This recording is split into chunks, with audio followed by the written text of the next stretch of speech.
individual could earn. So I hope all of you have understood these definitions, and these definitions will help to understand this chapter, means agriculture. So please pause the video and note down this. Now see next topic, importance of agriculture in the Indian economy. What is question here? You can say topic is here, importance of agriculture in the Indian economy. See, first, importance of agriculture as a contribution to GDP. Now we are going to discuss first importance of agriculture as a contribution to GDP. See, about 51% of India's GDP, about 51% 51% of India's GDP was depend on the agriculture sector, but the share of agriculture has tended to decline over time, as low as 14% in 2011 to 12 means, see, now we are to see about 51% of India's GDP. It means we are to see this data relates to independence time. It means that about 51% of India's GDP was depend on the agriculture sector, but the share of agriculture has tended to decline over time, as low as 14% in 2011 to 12. See, what do you mean by tended to decline? Reduced percentage contribution from 51% to 14% in 2011 to 12. Reduced percentage contribution of agriculture does not imply means reduced percentage from 51% to 14% contribution of agriculture does not imply reduction in farm production. It means that, see, this reduction means a reduction from 51% to 14% doesn't mean that decrease in production of agriculture, does not imply that decrease in the production of agriculture, but see, it only implies relatively growth of non-farm production. So I hope all of you have understood meaning of this point, contribution to GDP. See, at the time of independence, or you can say on the eve of independence, means about 51% of India's GDP was depend on the agriculture sector, but the share of agriculture has tended to decline over time, as low as 14% in 2011 to 12. But this reduced percentage means from 51% to 14%. See here, reduced percentage contribution of agriculture does not imply reduction in farm production. It only implies relatively growth of non-farm production. So I hope this point is clear. See next point, supply of wage goods. What do you mean by supply of wage goods? Production of wage goods is of central significance. Significance means importance. See, production of wage goods is of central significance, means central significance in crop farming. It means that production of wage goods is of central means main importance, or you can say major importance in crop farming. See, what do you mean by wage goods? Wage goods are the necessities of life.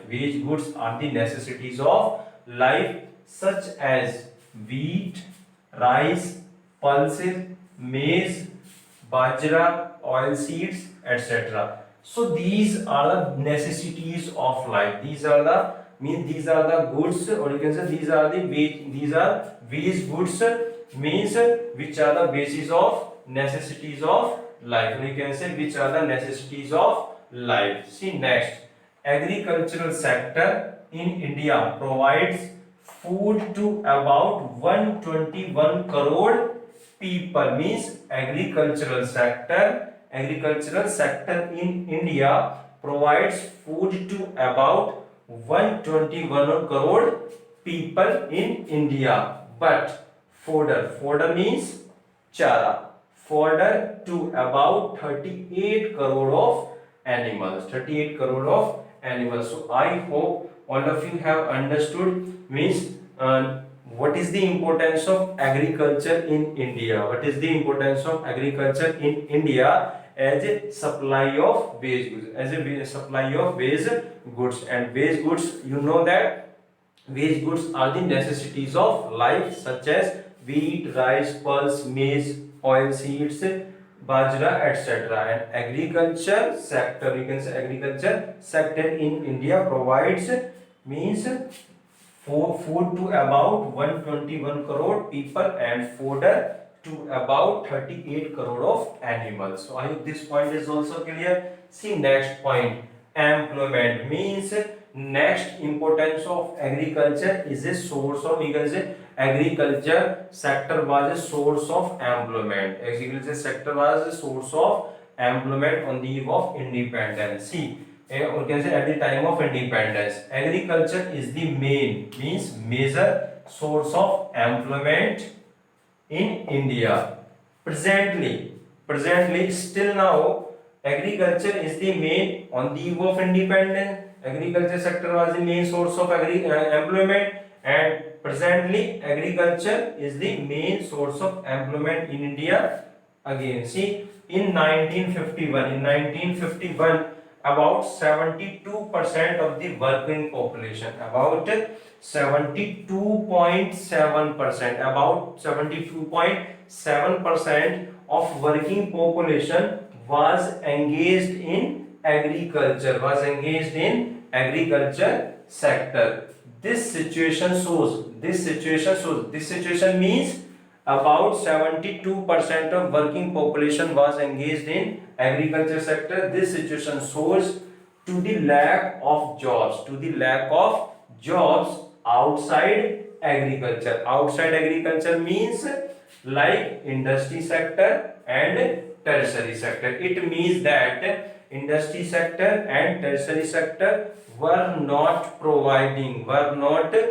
creating employment opportunities compared to agriculture sector, because agriculture sector was the main source of employment. As you know that about 72% of working population was engaged in agriculture sector in 1951. So that's why we can say like this situation shows to the lack of jobs outside agriculture, like industry sector and tertiary sector. So I hope this point is also clear. See next point, industrial raw materials. See, what do you mean by this? Agriculture is a source of supply. I see, agriculture is a source of supply of some basic raw materials, some basic raw materials for some of our leading industries. Some of our leading industries means like cotton textiles, jute industries, sugar industry, tea industry, etc. So I hope all of you have understood what you mean by, means agriculture is a source of raw material. Agriculture is a source of supply of raw materials to the leading industries. Leading industry means like cotton textiles, jute industry, sugar, tea, etc. So I hope, my dear students, all of you have understood contribution to GDP means about on the eve of independence, or you can say at the time of independence, about 51% of India's GDP was dependent on agriculture, but the share of agriculture has tended to decline over time as low as 14% in 2011 to 12, but reduced percentage reduced percentage contribution of agriculture does not imply decrease in production, decrease in farm production, but it means that it only implies relatively growth of non-farm production, non-farm production. After the supply of wage goods, means agriculture sector is a main source of supply of wage goods, is a main source of supply of wage goods. As you know that wage goods are the necessities of life. For example, like wheat, rice, pulse, maize, bajra, oil seeds, etc. So I hope all of you have understood. And agriculture sector in India provides food to about 121 crore people and fodder to about 38 crore people in 38 crore of animals. So this point is also clear. Employment means about 72% of working population was engaged in agriculture in 1951. So means this situation shows that the lack of jobs outside agriculture, like industry sector, sector in or and in tertiary sector. See next point, industrial raw materials. It means agriculture is a source of supply of raw materials to the leading industry. Leading industry means cotton textiles, jute industry, sugar, tea, etc. So I hope all of you have understood. Please pause the video and note down this.